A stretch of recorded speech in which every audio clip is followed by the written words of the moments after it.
మహిమ కలుగును గాక. మన ఛానల్ చూసిన ప్రతి మర్చిపోకుండా లైక్ చేయండి, షేర్ చేయండి, సబ్స్క్రైబ్ చేసుకోండి. అలాగే నన్న బెల్ ఐకాన్ క్లిక్ చేయండి. దడుగుంది చేస్తుంది గాక. ఆమేన్. మన ప్రభువును రక్షకుడైన యేసు క్రీస్తు నామములో మీ అందరికీ కూడా హృదయపూర్వకమైన వందనములు, శుభాలు తెలియజేస్తూ ఉన్నాను. మీరందరూ సంతోషంగా ఉండాలని, దీవెనికరంగా ఉండాలని, ఆశీర్వాదకరంగా ఉండాలని ప్రతిరోజు దేవుని యొక్క దైవచనుడిగా ప్రార్థన చేస్తూ ఉన్నాను. మీ కుటుంబం పట్ల, మీ కుటుంబ వ్యవస్థ పట్ల భారము కలిగి ప్రతిరోజు దేవుని యొక్క దాసుడిగా నేను ప్రార్థన చేస్తూనే ఉన్నాను. అలాగే నా కొరకు, నా పరిచర్య కొరకు మీరందరూ కూడా ప్రార్థన చేస్తూ ఉన్నారని నేను సంతోషిస్తూ ఉన్నాను. మనందరం కూడా కలిసి దేవుని యొక్క పని చేయాలని ఇష్టపడుతూ ఉన్నాను. మనమందరం కూడా దేవుని యొక్క రాజ్య సువార్తని, దేవుని యొక్క అద్భుతమైన కార్యములను, దేవుడు చేసిన గొప్ప ఆశ్చర్యమైన కార్యములను మనము అనేక మందికి అందించవలసిన వారమై ఉన్నాం. అయితే ప్రియమైన దేవుని యొక్క బిడ్డలారా, దేవుని యొక్క గ్రంథములో నుండి కొన్ని మాటలు మనము ధ్యానించుకోబోతూ ఉన్నాం. యోహాను సువార్తలో నుండి 7 విషయాలు మనము ఈ రోజుని నేర్చుకోబోతూ ఉన్నాం. యోహాను సువార్తలో నుండి 7 విషయాలు మనము నేర్చుకోబోతూ ఉన్నాం. దేవుడు 7 విషయాలు మన మధ్యని ఉంచారు. 7 విషయాలే కాదు, ఆది కాండము నుండి ప్రకటన గ్రంథము వరకు కూడా మనము చదివి పరిశీలించినట్లయితే దేవుడు మన పట్ల ఏమి కలిగి ఉన్నాడో, ఏది ఆశ కలిగి ఉన్నారో మనకు తెలుస్తూ ఉంది. అయితే 7 విషయాలు మనం జ్ఞానించుకున్నట్లయితే, 7 అనగా సంపూర్ణమైన సంఖ్యగా మనకి కనబడుతూ ఉంది. 7 అనగా పరిపూర్ణమైన సంఖ్యగాను మనకి కనబడుతుంది. మన దేవుడు 7 నేత్రములు గలవాడు. మన ప్రభువైన యేసు క్రీస్తు ఏమి కలిగి ఉన్నాడు అనంటే 7 నేత్రములు కలిగి ఉన్నట్లుగా మనకి బైబిల్ గ్రంథంలో తెలియపరుస్తూ ఉన్నాడు. రెండోదిగా మనం చూసినట్లయితే, మరి 7 సంఘములు మనకి కనబడుతూ ఉన్నాయి. మనకి ప్రకటన గ్రంథంలో 7 సంఘాలు మనకి కనబడుతూ ఉన్నాయి. అదే ప్రకటన గ్రంథంలో 7 బోరులు మనకి కనబడుతూ ఉన్నాయి. అదే ప్రకటన గ్రంథంలో 7 పాత్రలు మనకి కనబడుతూ ఉన్నాయి. మన దేవుడు 7 నేత్రములు గలవాడు. మన దేవుడు 7 ఆత్మలు గలవాడు. మన దేవుడు 7 సంఘములు గలవాడు. మన దేవుడు సంపూర్ణమైన శక్తి గలవాడు. మన దేవుడు ఈ రోజుని ఈ 7 విషయాలు మన యోహాను సువార్తల నుండి మనము ధ్యానించుకోబోతూ ఉన్నాము. పరిశుద్ధాత్మ దేవుడు యేసు క్రీస్తు ప్రభు వారు మన మధ్యను ఉండి మన కొరకు అనేకమైన విషయాలు బయలుపరుస్తూ ఉన్నాడు. ఇది నా జ్ఞానముతో కాదు గాని, నా తెలివితేటలతో కాదు గాని, నా యొక్క ఆలోచనలతో కాదు గాని, దేవుడు నాకు ఇచ్చిన తలాంతులను బట్టి, దేవుడు నాకు ఇచ్చిన సంపూర్ణమైన మాటలను బట్టి, సంపూర్ణమైన సంఖ్య 7 మనకి దేవుడు బయలుపరిచాడు. కాబట్టి 7 విషయాలు మీకు చెప్పడానికి నేను ఇష్టపడుతూ ఉన్నాను. ప్రియమైన దేవుని యొక్క బిడ్డలారా, ఈ యొక్క యోహాను సువార్తల నుండి, యోహాను సువార్త 6వ అధ్యాయము 35వ వచనములో ఒక మాట మనకి తెలియపరుస్తున్నాడు. చూడండి, మీ యొక్క గ్రంథాలు కూడా మీకు తెలిసినట్లయితే ఇది నిజమో అబద్ధమో మీకు తెలుస్తూ ఉంది. ఇది నా కట్టుకథ కాదు గాని, ఇది కల్పన కథలు కాదు గాని, ఈ పిట్ట కథలు కాదు గాని, దేవుని యొక్క గ్రంథములో నుండి ప్రభు మనకి రచించిన మాటలు మీకు తెలియపరచడానికి ఇష్టపడుతూ ఉన్నారు. మీరు కూడా మీ గ్రంథాన్ని తెలిసి మీరు పరిశీలించినట్లయితే, చదివినట్లయితే అక్షరీలుగా మనకి ఇక్కడ మొదటి మాట మనకి తెలియపరుస్తున్నాడు. ఏంటి మాట అని అంటే, అందుకు యేసు వారితో ఇట్లనెను, జీవాహారమును నేనే, నా యొద్దకు వచ్చిన వాడు ఎంత మాత్రమును ఆకలిగొనడు, నా యందు విశ్వాసం ఇచ్చిన వాడు ఎప్పుడునూ దప్పిగొనడు అని చెప్తూ ఉన్నాడు. ప్రభువైన యేసు క్రీస్తు తన స్వయంగా తన నోటి మాటతో అంటూ ఉన్నాడు, జీవాహారమును నేనే, నా యొద్దకు వచ్చిన వాడు ఎంత మాత్రమును ఆకలిగొనడు అని చెప్తూ ఉన్నాడు. దేవుని యొద్దకు వచ్చిన వారికి ఎటువంటి పరిస్థితుల్లోనూ కూడా వారికి ఆకలి అనేది ఉండదు. దేవుని యొద్దకు రావాలి అని ఏమి కలిగి ఉండాలి అంటే, విశ్వాసము కలిగి ఉండాలి. మొట్టమొదటిసారిగా నీకు ఏమి కలిగి ఉండాలి అని అంటే, విశ్వాసము కలిగి ఉండాలి. విశ్వాసమైన జీవితము నీలో ఉండి, విశ్వాసమైన తలంపులు నీలో ఉండి, దేవుని యొద్దకు నీవు వచ్చినట్లయితే ఏమవుతావో తెలుసా? నీకు ఆకలి అనేది ఉండదు. ఆకలి అనేది ఉండదు. రెండోది, దప్పిక అనేది ఉండదు. ఎందుకంటే పరిశుద్ధాత్మదేవుడు యేసు క్రీస్తు ప్రభు వారు అంటున్నాడు, జీవాహారమును నేనే. ఆయన మొట్టమొదటిసారిగా ఆయన మాట్లాడుతూ ఉన్నాడు, జీవాహారమును నేనే అని చెప్తూ ఉన్నాడు. ఈ లోకమైన ఆహారము కాదు అని చెప్పింది, ఈ లోకమైన పానీయములు కాదు అని చెప్పింది.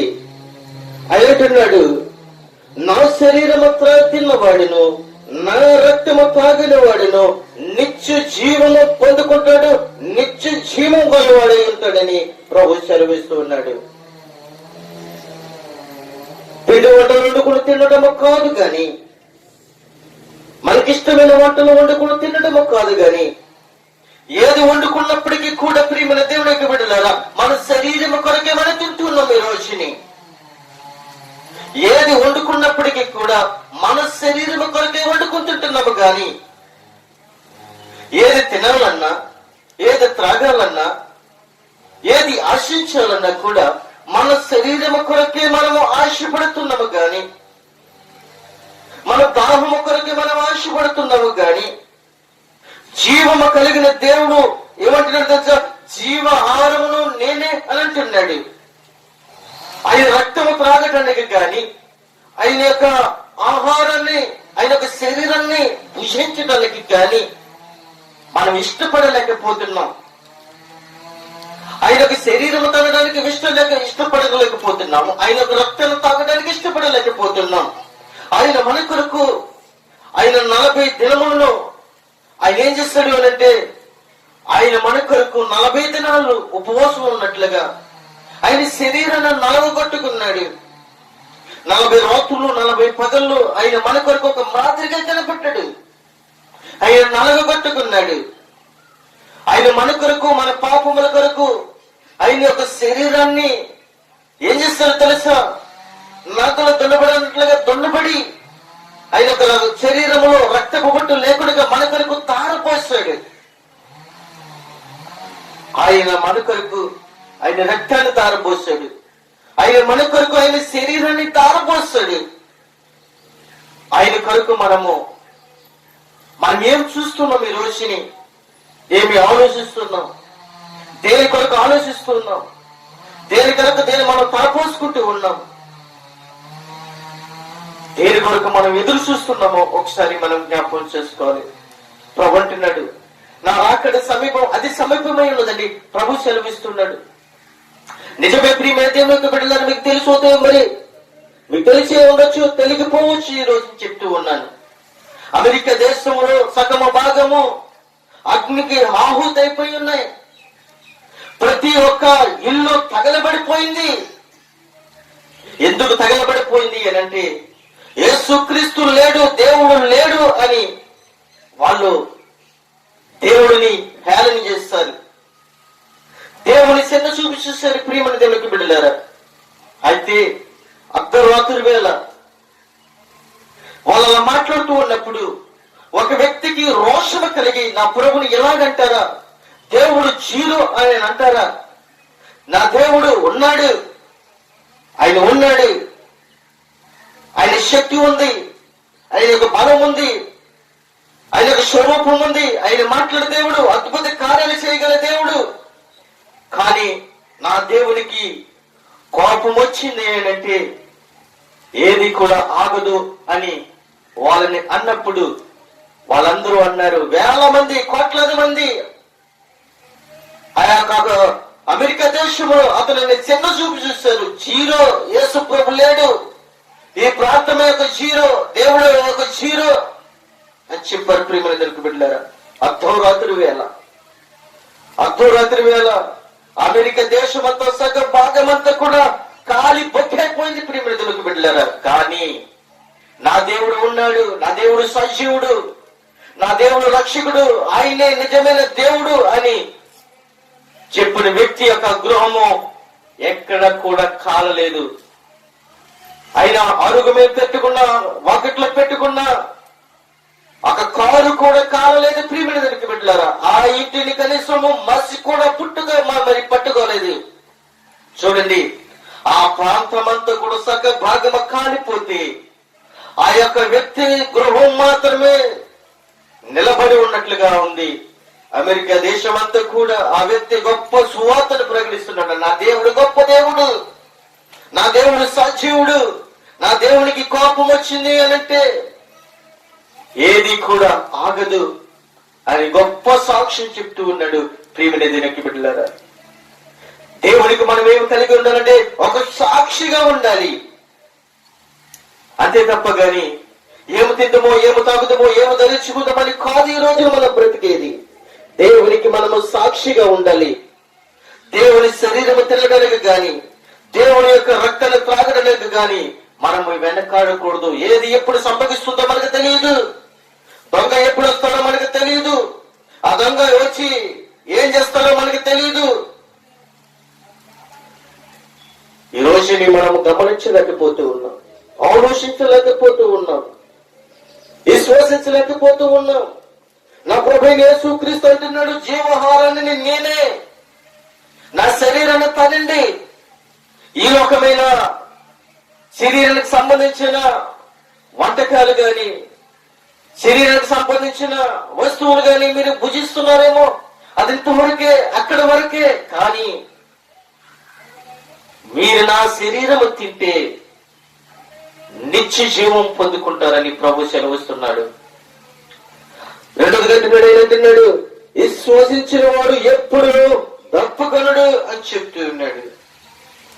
మీరు నన్ను చూసి ఉండి విశ్వసించక ఉన్నారని మీతో చెప్పిస్తున్నానని ఇక్కడ ప్రభు అయిన యేసుక్రీస్తు నీకు నాకు తెలియపరుస్తున్నాడు.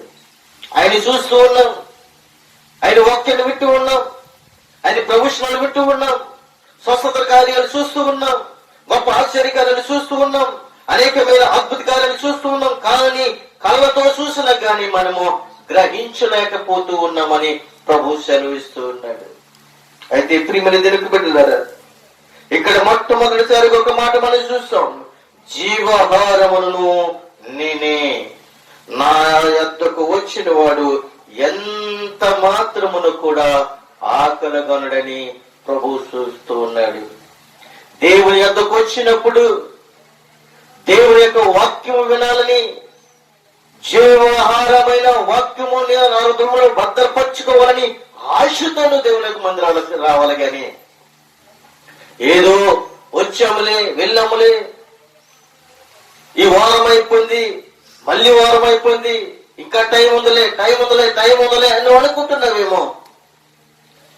దేవుడు రాకడ అతి సమీపములు ఉన్నదని నేను తలచుస్తూ ఉన్నాను, నేను నమ్ముతూ ఉన్నాను. నిజమే ప్రియమైన దేవుని బిడ్డలారా, 2025 సంవత్సరములనే దేవుని యొక్క ఉగ్రత మొదలైందని నేను నమ్ముతున్నాను. నువ్వు కూడా నమ్మినట్లయితే, విశ్వసించినట్లయితే, దేవుని యొద్దకు నువ్వు వచ్చినట్లయితే, దేవుని యొక్క ఆహారం భుజించినట్లయితే నీవు నిత్య జీవం పొందుకుంటావు. ఆకలి అనేది ఉండదు, తప్పికలు అనేవి ఉండవు. ప్రియమైన దేవునికి బిడ్డలారా,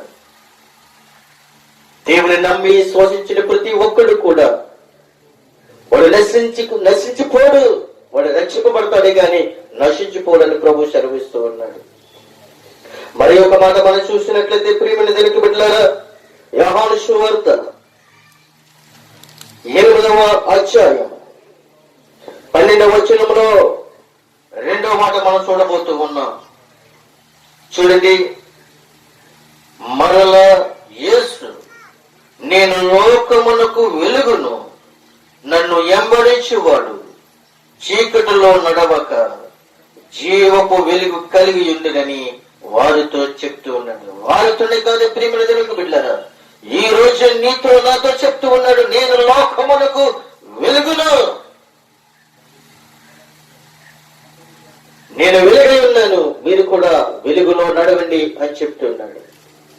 వెలుగుకు చీకటికి సంబంధము లేదు, వెలుగుకు చీకటికి పొత్తు లేదు. ప్రియమైన దేవునికి బిడ్డలారా, నువ్వు చీకటి సంబంధం అయితే, వెలుగు సంబంధంలోనికి వచ్చినట్లయితే చీకటి నిన్ను వెంటాడదని ప్రభు సెలవిస్తూ ఉన్నాడు. చూడండి ప్రియమైన దేవునికి బిడ్డలారా, మరి యొక్క సాక్ష్యాన్ని మీ ముందు నేను పెట్టబోతూ ఉన్నాను. మరి యొక్క సాక్ష్యాన్ని మీ ముందు నేను పెట్టబోతూ ఉన్నాను. ఇది జరిగిన సంఘటనని ఈరోజు నేను మీకు చెప్పడానికి ఇష్టపడుతూ ఉన్నాను. ఒక వ్యక్తికి యాక్సిడెంట్ జరిగింది. జరిగిన వాస్తవం ఇది. ఆ కుమారుడు యొక్క ప్రాంతము ఏలూరు ప్రాంతము. అతను వెళుతూ ఉన్న సమయంలో యాక్సిడెంట్ జరిగింది. యాక్సిడెంట్ జరిగిన తర్వాత అతనికి ఏం జరిగింది అనంటే ఎన్నెపూస విరిగిపోయింది. అతనికి తల నుండి బాడీ వరకు మాత్రమే స్పర్శ ఉంది, కానీ బాడీ నుంచి కిందకి మొత్తము స్పర్శ అనేది లేదు.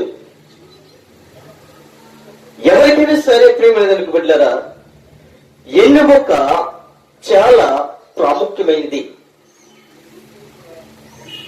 దేవుడు నిన్ను నన్ను ఏర్పరచాడు అని అంటే ఆ ఎన్నుముక చాలా విలువైనది. ఆ వెన్నుముక చాలా దేవుడు ఆ ఎన్నుముకని ఎక్కువగా పోల్చాడు. ఆ ఎన్నుముక ఇరిగిపోతే మనుషుడు నిలబడలేడు. ఆ మనుషుడికి ఆ స్పర్శ తెలియదు. అయితే ఆ వ్యక్తికి ఆ యొక్క యాక్సిడెంట్ అయినప్పుడు, ఆ ఎన్నుపూస విరిగిపోయినప్పుడు తల భాగం నుండి బాడీ వరకే మాత్రమే స్పర్శ ఉంది, కానీ బాడీ నుంచి కిందకి కాలు వరకు కూడా స్వచ్ఛపడిపోయి స్పర్శ అనేది తెలియట్లేదు. కానీ అతను ఇంటికి తీసుకుని వచ్చారు. తీసుకుని వచ్చిన తర్వాత ఉండి ఒక దైవచనుడు, గనుడైన దైవచనుడు ఒక వాక్యము ప్రతిరోజు కూడా దేవుని యొక్క వాక్యం వింటూనే ఉన్నాడట. యూట్యూబ్ ద్వారాగా ఇంటిలో కూర్చుని ప్రతిరోజు కూడా ఆ దైవచనుడి యొక్క వాక్యం వింటూనే ఉండేవాడంటే. అంట కాదు, నిజమిది. అతను గొప్ప సాక్ష్యం చెప్పాడు. అయితే 1 సంవత్సరం కాదు, 2 సంవత్సరాలు దేవుని యొక్క వాక్యము ఆ యొక్క యూట్యూబ్ ద్వారాగా విన్నాడు. ఆ దైవజనుడు వాక్యమే విన్నాడు. విని ఒక తీర్మానానికి వచ్చాడు. తీర్మానానికి వస్తే అతని ప్రాంతము ఏలూరు ప్రాంతం అయితే, ఆ దైవజనుడు సెమినార్ నిమిత్తము విజయవాడ వస్తున్నారని తెలిసి ఆ యొక్క స్నేహితులను ఇద్దరిని పిలిచి అన్నాడంట ఆ స్నేహితులతో, అయ్యా, ఒక దైవచనుడు విజయవాడ ప్రాంతానికి వస్తూ ఉన్నాడు. ఆ విజయవాడ ప్రాంతానికి ఆ యొక్క సెమినార్కి నన్ను తీసుకుని వెళ్ళండి. నేను అక్కడ రక్షణ పొందుకోవాలి, అనగా రక్షణ అనగా బాప్తిసం పొందుకోవాలి నేను అని తన ఇద్దరు స్నేహితులను పిలిచి అడిగాడండి. ఆ ఇద్దరు స్నేహితులు ఎవరో తెలిసే ప్రేమ బిడ్డలారా, హైందువులు అనగా ఈ లోకమైన దేవతలను పూజించే వ్యక్తులు వాళ్ళు. కానీ వాళ్ళని పిలిచి అడిగినప్పుడు వాళ్ళు ఎందుకు అని అడగలేదు. కానీ ఆ స్నేహితుడు అడిగిన ఆ మాటలు బట్టి ఆ ఇద్దరు స్నేహితులు ఆ దైవజనుల వద్దకు తీసుకుని వెళ్ళారు. ఎవరన్నా అయితే, నువ్వు క్రైస్తవుడివే, మేము హిందువులము, ఇదెందుకు వచ్చింది, మేము తీసుకెళ్ళము అని విడిచిపెట్టేసి వెళ్ళిపోతారు. కానీ ఆ ఇద్దరు స్నేహితులు కూడా విడిచిపెట్టకుండా ఆ స్నేహితుడిని తీసుకుని వెళ్ళి ఆ దైవజనుడు ఎదురుగుండగా ఆ కుర్చీలో కూర్చోబెట్టారు. దేవుని యొక్క వాక్యాన్ని ప్రకటిస్తూ ఉండగా ఆ దైవజనుడి యొద్దకు వెళ్ళి, అయ్యా, 2 సంవత్సరాలు పట్టించి ఎన్నెముక లేకుండా, శరీర స్వచ్ఛ తెలియకుండా మీ యొక్క వాక్యాన్ని నేను విన్నాను. మీ యొక్క వాక్యాన్ని నేను విని విశ్వసించి ప్రభువు నా సొంత రక్షకుడని నేను నమ్మాను. ఈ రోజుని నా శరీరం కొరకు నేను రాలేదు గాని, నా ఎన్నెముక కొరకు నేను రాలేదు గాని, నీ ద్వారాగా నేను రక్షణ పొందుకోవాలి, నాకు బాప్తిసం ఇవ్వాలి మీరు అని ఆ దైవజనుడిని వేడుకున్నాడు. ఆ వ్యక్తి గొప్ప సాక్షి చెప్పాడు, నేను నా శరీరం కొరకు రాలేదు, నా ఎన్నెముక కొరకు నేను రాలేదు, కానీ ఈ శరీరము శాశ్వతమైనది కాదు, ఈ శరీరము మట్టికి మಣ್ಣైపోతుంది, కానీ ఆత్మకి సోము లేదు కనుక నా యొక్క ఆత్మ నా తండ్రి యొక్క రాజ్యంలో ఉండాలి, నేను దేవుని యొక్క వారసుడిగా ఉండాలి, నాకు రక్షణ కావాలి, నాకు బాప్తిసము మీరు ఇవ్వాలి అని చెప్పి గొప్ప సాక్ష్యం చెప్పాడు. ప్రియమైన దేవుని బిడ్డలారా,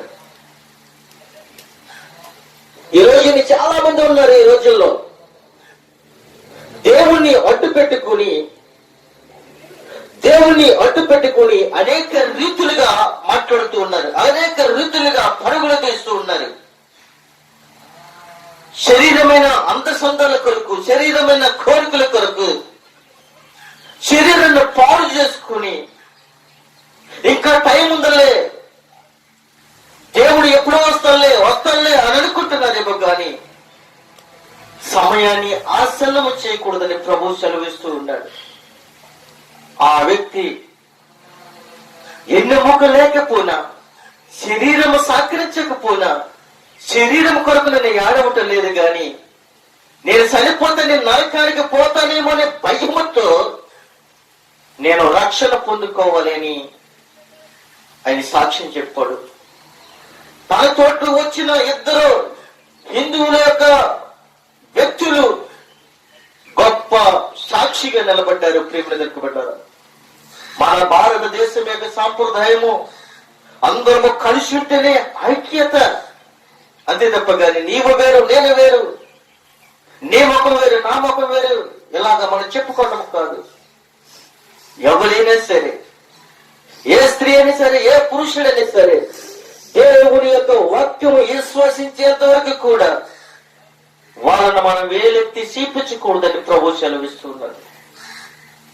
వాళ్ళు ఏ పూజలు చేసుకుంటే మనకు అనవసరము, వాళ్ళు ఏ దేవాలయానికి వెళితే మనకు అనవసరము. నీ భక్తి నీది, వాళ్ళ భక్తి వాళ్ళదే. వాళ్ళని మనం వేలెత్తి చూపించకూడదు. మన భారతదేశంలో మనమందరం కూడా ఐక్యత కలిగి నివసించాలి అంటే ప్రేమతో దేవుని యొక్క సువార్తను మనం ప్రకటించాలని ప్రభు సెలవిస్తున్నాడు. ప్రేమతో మనము జయించాలి కానీ అసూయతో కక్షలతో మన దేవుని యొద్దకు మనము లక్కులకు రాలేము. ఇది మనందరికీ వర్తిస్తుంది. ప్రియమైన దేవునికి బిడ్డలారా, మనందరము కలిసి పనిచేస్తేనే దేవుని యొక్క రాజ్యానికి వారసులు అవుతాం. ప్రభు అంటూ ఉన్నాడు, నేను లోకములకు వెలుగును, నేను లోకముడికి వెలుగైతే వెలుగై ఉన్నానో మీరు కూడా అలాగే వెలుగై ఉండండి. మీరు చీకటిలో నడవకండి. మీరు చీకటి సంబంధులు కాదు, మీరు వెలుగు సంబంధులై ఉన్నారని ఆయన ప్రభు సెలవిస్తూ ఉన్నాడు. నన్ను వెంబడించిన వాడు చీకటిలో నడవక జీవపు వెలుగు కలిగి ఉండునని వారితో చెప్తూ ఉన్నాడు.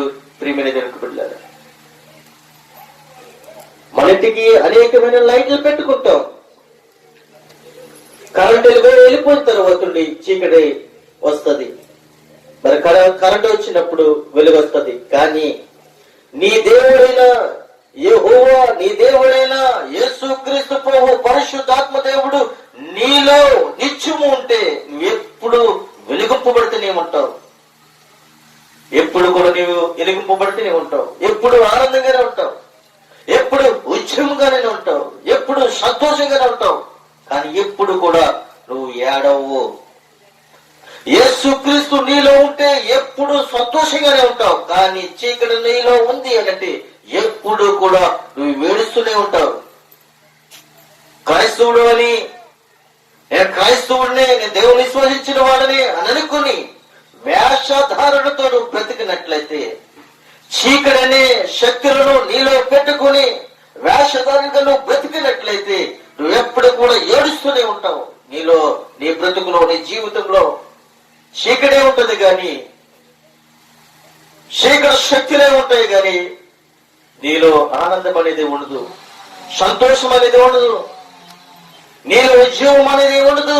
కానీ యేసుక్రీస్తులో నువ్వు బ్రతికినట్లయితే, యేసుక్రీస్తు నా సొంత రక్షకుడని నువ్వు ఒప్పుకున్నట్లయితే, నీవైనా నేనైనా ఎవరైనా కావచ్చు మన పాపములను ఒప్పుకున్నట్లయితే మనమందరము కూడా దేవుని యొక్క సన్నిధిలో సజీవులమే.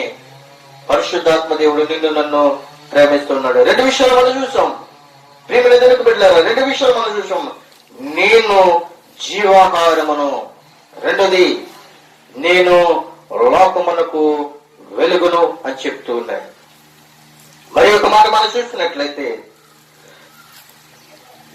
యోహాను సువార్త 10వ అధ్యాయం 9వ వచనంలో ఒక మాట మనకి కనబడుతూ ఉంది.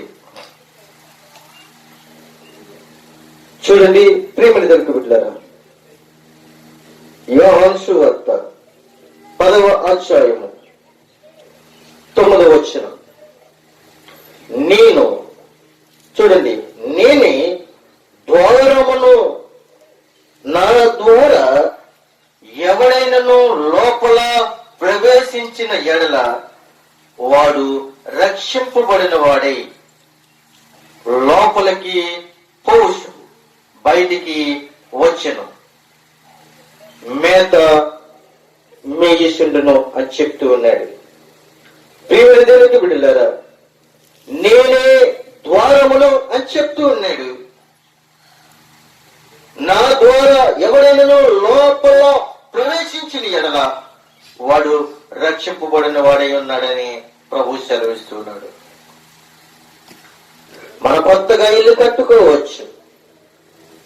మన కొత్తలకి అనేకమైన ద్వారాలు ఉండొచ్చు. మన కట్టుకున్న ఇంటికి ద్వారాలు ఉండొచ్చు, తలుపులు పెట్టొచ్చు.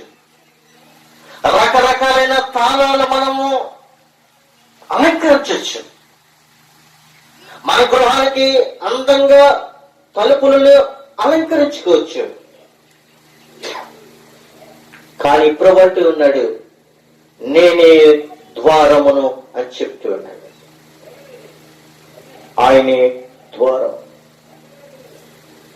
ఆ ద్వారం యొద్దకు ప్రభువైన యేసుక్రీస్తు వచ్చినప్పుడు తలుపు తెరవడానికి ఇష్టపడుతూ ఉన్నావా? తలుపు వెయ్యటానికి ఇష్టపడుతూ ఉన్నావా? పెద్ద పెద్ద బిల్డింగ్లు కడతాము కాదు, పెద్ద పెద్ద అపార్ట్మెంట్లు కడతాము కాదు, అది ఏదో ఒక రోజు శిథిలమైపోతాయి. శిథిలమైపోతున్న కళ్ళారా మనం చూస్తాం.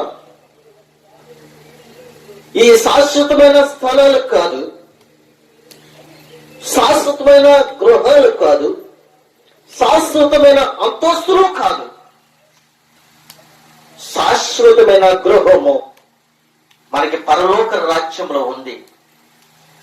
మనకి శాశ్వతమైన స్థలాలు పరలోక రాజ్యంలో ఉన్నాయి. పరలోకములో నీకు మంచి స్థలం ఉంది, పరలోకములో మంచి గృహాలు ఉన్నాయి. పరలోకములో 1000 సూర్యుల కంటే తేజమైన, ఎప్పుడు కూడా దగదగలాడే ఆ యొక్క తేజస్సులో నువ్వు ఉంటావు. ఇక్కడికి ఎంత స్థలాలు సమకూర్చుకున్నా, ఆ స్థలములో అపార్ట్మెంట్లు కట్టినా, ఆ అపార్ట్మెంట్లు కట్టి కరెంటు వేయించుకున్నా, ఏదో ఒక సందర్భం చెప్పున కరెంటు పోవచ్చు. ఆ అపార్ట్మెంట్లకి తలుపులు బిగించిన ఏదో ఒక సమయంలో ఆ తలుపులు బద్దలాసిపోవచ్చు. ఆ తలుపులు పెట్టి గడిలు పెట్టిన, తాళాలు పెట్టిన ఏదో ఒక సమయంలో పోవచ్చు. కానీ శాశ్వతమైన ఒక లోకం ఉందని, ఆ లోకంలో మంచి స్థలం ఉందని, ఆ స్థలంలో మంచి గృహం ఉందని, ఆ గృహంలో మంచి వెలుగుందని మనం నమ్మి విశ్వసించి దేవుని యొక్క రాజ్యము కొరకు మనము పాకులాడితే, దేవుని యొక్క రాజ్యము కొరకు మనం ఎదురు చూస్తే, దేవుని యొక్క రాజ్యము కొరకు మనము అంగలారిస్తే, దేవుని యొక్క రాజ్యంలో నేను ఉండాలని ప్రతిరోజు నువ్వు ప్రార్థన చేస్తే నిత్య జీవములో నీవు ఉంటావని ప్రభు సెలవిస్తూ ఉన్నాడు. ప్రియమైన దేవునికి బిడ్డలారా, అలాంటి నేనే ద్వారమును, నేను ద్వారం వద్దకు వచ్చి తలుపు తట్టినప్పుడు తలుపు తెరవడానికి నువ్వు ఇష్టపడుతున్నావో లేదో ఒకసారి నువ్వు తెలుసుకోమని ప్రభు సెలవిస్తున్నాడు. నేను ద్వారం వద్దకు వచ్చి తలుపు తట్టినప్పుడు తలుపు తెరవమని ప్రభు సెలవిస్తూ ఉన్నాడు. లేదే, మనం తలుపులు బిగించేసుకుంటున్నాం, మనం తలుపులు వేసేసుకుంటున్నాం, తలుపులు బిగించేసుకుంటున్నాం, గడులు వేసేసుకుంటున్నాం, తాళాలు వేసేసుకుంటున్నాం, బిగించేస్తున్నాం, ఎవరిని కూడా లోనికి రానివ్వలేకపోతూ ఉన్నాం. ఈ శరీరమైన గృహములోనికి, ఈ శరీరమైన గృహములో తలుపులను బిగించుకున్నట్లయితే నువ్వెప్పుడు కూడా దేవుని యొక్క రాజ్యానికి వారసుడు కాదు. ప్రభుంటున్నాడు, నేను గృహములోనికి నేను వస్తున్నాను, నీ హృదయం అనే తలుపులు తెరువు అని చెప్తూ ఉన్నాడు. హృదయం అనే తలుపులు ఎప్పుడైతే నువ్వు బిగించుకున్నావో, ఎప్పుడైతే బిగించుకున్నావో ప్రభు నీ హృదయంలోనికి రాడు. చూపుల ద్వారా కానీ, మాటల ద్వారా కానీ, శరీరం ద్వారా కానీ, ఆలోచన ద్వారా కానీ, తలుపుల ద్వారా కానీ నువ్వు ఆలోచించి నీ శరీరాన్ని, నీ యొక్క శరీరం అనే తలుపులను బిగించుకుంటే ప్రభు ఎన్నడికి రాడు. ప్రభు నీలోనికి రావాలి అనంటే నీ హృదయం అనే తలుపులను నీవు తెరవాలి అని చెప్తూ ఉన్నాడు. 3 విషయాలు మనం చూసాం. ప్రియమైన దగ్గర పెట్టారా, 4వ విషయాన్ని మనము జ్ఞానించుకోబోతూ ఉన్నాం. అది యోహాను సువార్త 10వ అధ్యాయం 14వ వచనంలో ఆయన మాట్లాడుతూ ఉన్నాడు. ఏమంటున్నాడో తెలుసా? నేను గొర్రెలకు మంచి కాపరిని అని చెప్తున్నాడు. మనమందరినీ కూడా ఆయన యొక్క మందగాను, ఆయన యొక్క గొర్రెలుగా మనల్ని సమకూర్చాడు.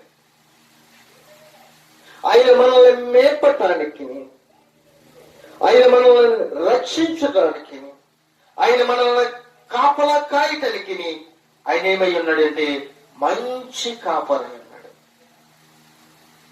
ఆయన మంచి కాపరే కాదు ప్రియమైన బిడ్డలారా, ఆయన ప్రధాన కాపరి. ఆయన ప్రధాన కాపరే కాదు, ఆయన ప్రేమ కాపరి. ఆయన మంచి కాపరి. ఆయన ప్రేమ కాపరి, ఆయన ప్రధాన కాపరి. ఆయన ఏమంటున్నాడు తెలుసా? నేను గొర్రెల మంచి కాపరిని అంటున్నాడు. మనందరికీ ఆయన ఏమై ఉన్నాడంటే మంచి కాపరి. ఈ లోకంలో గొర్రెల కాపరులు నిద్రపోవచ్చేమో, సింహాలు వచ్చి తోడలొచ్చి ఎత్తుకుపోయినప్పుడు నిద్రపోవచ్చేమో, గాని నా ప్రభువైన యేసుక్రీస్తు ఆయన యొక్క బిడ్డలమైన మనలని ఏ దురాత్ముడు ఎత్తుకుపోకుండా నిత్యము కూడా ఆయన కాపలా కాస్తూనే ఉన్నాడు. ఆయన కాపలగానే ఉన్నాడు. ఆయన నీ ఇంటికి నా ఇంటికే కాదు, ఆయన నీకు నాకే కాదు, నీ కుటుంబానికి నా కుటుంబానికే కాదు, ఈ యావత్ ప్రపంచానికి ఆయన మంచి కాపరై ఉన్నాడు. ఆయన మంచి రక్షకుడై ఉన్నాడు. ఆయన మంచి విమోచకుడై ఉన్నాడు. ఆయన మనకి పరమ తండ్రి అయి ఉన్నాడని ప్రభు సెలవిస్తున్నాడు. నేను గొర్రెలకు మంచి కాపరిని అని చెప్తూ ఉన్నాడు.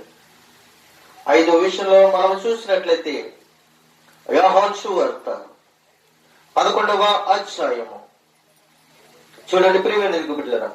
యోహాను సువార్త 11వ అధ్యాయం 25వ వచనములో ఆయన అంటున్నాడు, అందుకు యేసు పునరుత్థానమును జీవమును నేనే, నా యందు విశ్వాసమించువాడు చనిపోడు బ్రతుకును అని చెప్తూ ఉన్నాడు. యేసు అంటున్నాడు, పునరుత్థానమును జీవమును నేనే, నా యందు విశ్వాసమించువాడు చనిపోడు కానీ బ్రతుకుతాడు. ఆయన యందు విశ్వాసం ఉంచితే, ఆయన మీద నమ్మకం ఉంచితే, ఆయన మీద ప్రేమ ఉంచితే ఏమవుతాడో తెలుసా? వాడు ఎప్పుడు కూడా బ్రతుకుతూనే ఉంటాడంట. నా యేసుక్రీస్తు నా కొరకు మరణించాడు. నా ప్రభువుని యేసుక్రీస్తు నా కొరకు రక్తము కార్చాడు. నా ప్రభువుని యేసుక్రీస్తు 39 కొరడా దెబ్బలు తిన్నాడు. నా ప్రభువుని యేసుక్రీస్తు నా కొరకు ఆయన కాళ్ళల్లోనూ చేతులలోనూ మేకులు నాటించుకున్నాడు. నా ప్రభువుని యేసుక్రీస్తు పక్కలో బల్లెము పోటు కూడా పొడిపించుకున్నాడు. ఆయన నీ కొరకు నా కొరకు ఆయన శిలువ మీద మరణించాడు. ఆయన చెప్పింది చెప్పినట్లుగా అక్షరాలుగా నేను 3వ దినమును లెగిస్తానని ఆయన వాగ్దానం చేశాడు. ఆయన 3వ దినాన లెగిస్తాడు. ఆయన పునరుద్ధానుడై ఉన్నాడు. ఈ రోజున కూడా మనమందరము కూడా పునరుద్ధాన దినంలో పునరుద్ధాన దేవుడైన యేసు క్రీస్తును మనము నమ్మినట్లయితే, విశ్వసించినట్లయితే మనం ఎప్పుడు కూడా మరణించము, చనిపోము. ప్రేమ దగ్గర ఎప్పుడు కూడా బ్రతుకుతూనే ఉంటాం. నీ శరీరం సహకరించకపోనా, నీ చేతులు సహకరించకపోనా, నీ కాళ్ళు సహకరించకపోనా, నీ కళ్ళు సహకరించకపోనా, నీ నోరు సహకరించకపోనా, హృదయముతో ప్రార్థన చేస్తే ప్రభు ఆలకిస్తాడు. నీ తలంపులతో ప్రభుని ప్రార్థన చేస్తే ప్రభు ఆలకిస్తాడు. కూర్చున్నప్పుడు, లేచినప్పుడు, పరిగెట్టినప్పుడు, నడిచినప్పుడు ప్రతి విషయంలో కూడా ప్రభువుని నా సొంత రక్షకుడిగా అంగీకరించి శృతించినట్లయితే ఆయన ఎప్పుడు కూడా నీ కొరకు ఆయన ఆలోచిస్తాడు. ప్రియమైన దేవునికి బిడ్డలారా, 5 విషయాలు మనం చూసాం. 6వ విషయము మనం చూడటానికి ఇష్టపడిన వారమై ఉండాలని ప్రభు సెలవిస్తూ ఉన్నాడు. చూడండి, అదే యోహాను సువార్త 14వ అధ్యాయం 6వ వచనంలో 6వ మాట మనకి దేవుడు బయలుపరుస్తూ ఉన్నాడు. యేసు నేనే మార్గము, సత్యమును, జీవమును, నా ద్వారాగానే తప్ప ఎవడును తండ్రి యొద్దకు రాడు. 3 విషయాలు మనకి ఇక్కడ కనబడుతున్న ప్రియమైన బిడ్డలారా. నేనే మార్గమును, సత్యమును, జీవమునై ఉన్నానని అంటున్నాడు.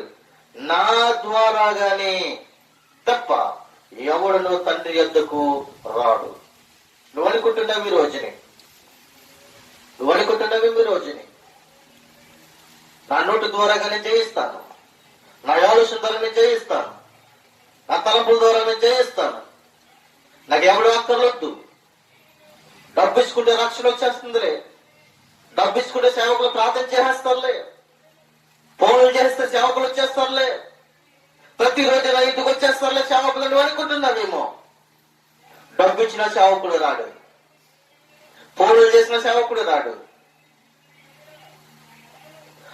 ప్రభువైన యేసు క్రీస్తు తన దోషుడిని పంపించినప్పుడే ఆ గృహానికి వెళతాడు గాని స్వయంగా నువ్వేదో కానుకలు ఇస్తావను, నువ్వేదో బట్టలు పెడతావను, నువ్వేదో విందులు చేస్తావను, నువ్వేదో గౌరవిస్తావను నీ ఇంటికి దైవ సేవకుడు రాడు. ప్రభు పంపించినప్పుడే దైవ సేవకుడు నీ ఇంటికి వస్తాడు గాని స్వయంగా మాత్రమో నీ ఇంటికి రాడు. నీ ఇంటిలో ఏదన్నా కొదువు ఉంటే ప్రభు నీ ఇంటికి వస్తాడు. నువ్వు శోధనలో ఉన్నప్పుడు, బాధలో ఉన్నప్పుడు, వేదనలో ఉన్నప్పుడు ప్రభు నీ ఇంటికి పంపిస్తాడు. నీవు ఏదో ఒక కొదువు ఉండి ప్రభువుని అడిగినప్పుడు దేవుని యొక్క దైవ జనుడిని నీ ఇంటికి పంపిస్తాడు. అంతేగాని దేవుని యందు విశ్వాసము లేకుండగా, దేవుని యందు నమ్మకము లేకుండగా ఫోన్లు చేసేసి అయ్యా నా ఇంట్లో ఎలా ఉంది, నా కుమారుడికి జ్వరము, నా కుమార్తెకి బలహీనత, నా ఇంట్లో శోధన, నా ఇంట్లో దయ్యం పట్టుకుంది, మీరు వచ్చి ప్రార్థన చేసేయండి, ప్రార్థన చేసి కానుకలు పట్టుకుపోయిందంటే ఎవడి రోజులు వచ్చే దైవజనుడు లేడు. ప్రభువైన యేసు క్రీస్తు నీ కొరకు పంపించడు అంటే నువ్వు ప్రార్థన కలిగి ఉంటేనే పంపిస్తాడు గాని నువ్వు ప్రార్థన కలిగి లేకపోతే నీవు నీ ఇంటికి రాడు. బలవంతంతో కానీ నువ్వు ఫోన్లు చేసి అయ్యారండి రావాలి, ప్రార్థన చేసి వెళ్ళాలి అని బలవంతంతో నువ్వు ఫోన్లు చేస్తే అది రక్షణ అనుభవంలోనికి రాదు. ప్రియమైన దగ్గరికి పెట్టారా, మరి ఒక మాట మనం చూసి నేను ముగించడానికి ఇష్టపడుతూ ఉన్నాను. 6 విషయాలు మనం చూసాం. 7వ విషయం యోహాను సువార్త 15వ అధ్యాయం 5వ వచనం, ద్రాక్షవల్లిని నేను, తీగలు మీరు. ఎవడును నా యందు నిలిచి ఉండునో, నేను ఎవరి యందు నిలిచి ఉండునో వాడు బహుగా ఫలించను. నాకు వేరుగా ఉండి మీరు ఏమీయో చెయ్యలేరు అని ప్రభువైన యేసు క్రీస్తు స్వయంగా మాట్లాడుతూ ఉన్నాడు. ద్రాక్షవల్లిని నేను, తీగలు మీరు. నిజమే ప్రియమైన దేవునికి బిడ్డలారా, ద్రాక్ష తోట ఎంత వేసినప్పటికీ కూడా అది ఫలించకపోతే వ్యర్థం. ద్రాక్ష తోట వేసి సరైన తీగులు లేకపోయి సరైన ఫలాలు లేకపోతే అది వ్యర్థం. కానీ యేసుక్రీస్తు ప్రభు వారిని అంటూ పెట్టుకుని మీరు ఉంటే మనం ఏమి చేస్తామో తెలుసా? ఫలిస్తాం. యేసుక్రీస్తు ప్రభు వారు తండ్రిని అంటబట్టుకుని ఉన్నారు. దేవుని యొక్క దయ తన కుమారుడి మీద ఉంది. మనం ప్రభుని యేసుక్రీస్తును అంటబట్టుకుని ఉంటే దేవుని దయ యేసుక్రీస్తు మీద ఎలాగైతే ఉందో యేసుక్రీస్తు యొక్క కృప మన మీద ఉంటది. నువ్వు ఏమవుతావు తెలుసా? నిత్య జీవం ఫలిస్తూనే ఉంటావు. యేసుక్రీస్తును అంటబెట్టుకుని నీవు ఉండకలేకపోతే నీవు ఫలించలేవు. ఒక చెట్టు నాటబడి సంపబడి అది మళ్ళీ చిగురించి మళ్ళీ ఫలాలు ఇస్తుంది అని అంటే అది సరిపోయి తిరిగి బ్రతికింది కాబట్టి అది సజీవంగా మనందరికీ ఫలాలను ఇస్తుంది. ప్రభువైన యేసుక్రీస్తు ప్రభు వారు నీ యందు నా యందు విశ్వసించి నమ్మి ఆయన మనందరి కొరకు ప్రాణం విడిచిపెట్టారు. ఆయన నిత్య జీవం పొందుకున్నారు.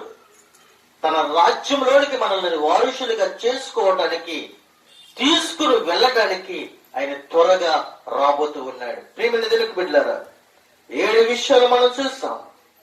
మొదటి విషయం మనం ఏంటి అనంటే నేనే జీవహారమును. రెండవది నేనే వెలుగును. మూడోదిగా నేనే ద్వారమును, నేను గొర్రెలకు మంచి కాపరిని. ఐదోది యేసు ప్రభు వారు పునరుద్ధానమును జీవమును నేనే అని చెప్తూ ఉన్నాడు.